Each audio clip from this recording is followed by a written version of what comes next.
সময়টা ৩০শে মে ১৯৮১, স্থান চট্টগ্রাম। প্রচণ্ড বৃষ্টিতে ভেসে যাচ্ছে চারদিক। কর্মব্যস্ত দিন শেষে চট্টগ্রাম সার্কিট হাউসে ঘুমিয়ে আছেন প্রেসিডেন্ট জিয়াউর রহমান। ঘড়ির কাঁটায় তখন রাত ১টা। প্রেসিডেন্ট কি আর জানতেন তাকে হত্যার জন্যই প্রস্তুত হচ্ছে একদল আর্মি অফিসার? কালুরঘাট ব্রিজের সামনে এসে থামল একদল গাড়িবহর। সেখানে আগে থেকেই প্রস্তুত ছিলেন মেজর ফজলুল হক, জাফর চৌধুরী ও নায়র সুবেদার সুলেইমান।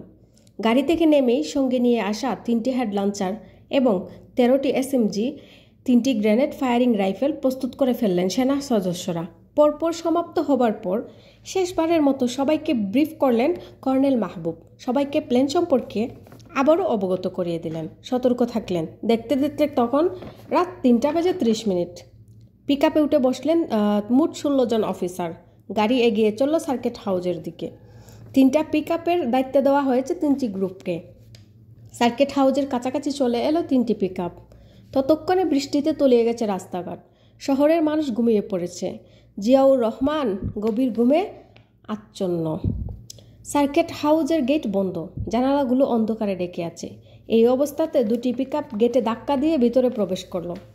প্রথম পিক আপে থাকা রকেট আনসারের দায়িত্বপ্রাপ্ত অফিসার রকেট নিক্ষেপ শুরু করলো। প্রচণ্ড শব্দে কেঁপে উঠল সার্কিট হাউস। গার্ডরা চমকে উঠে আঁকড়ে ধরে তাদের আগ্নেয় অস্ত্র। অন্যদিকে SMG দিয়ে এক নাগাড়ে গুলি করে দোতলার দিকে এগিয়ে গেলেন প্রথম দল। ততক্ষণে ১০-১২ জন গার্ড মাটিতে লুটিয়ে পড়েছেন।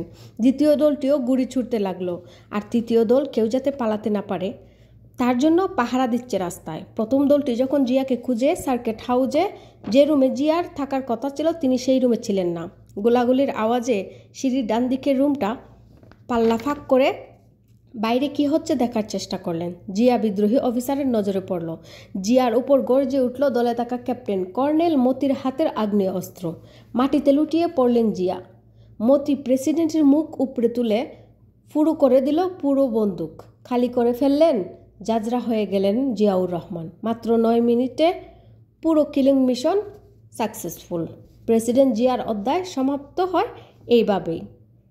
কেন্দ্রের পর শুরু হয় নতুন রাজনীতি। এই হত্যাকাণ্ডের পরেই শুরু হয় নতুন রাজনীতি এবং নতুন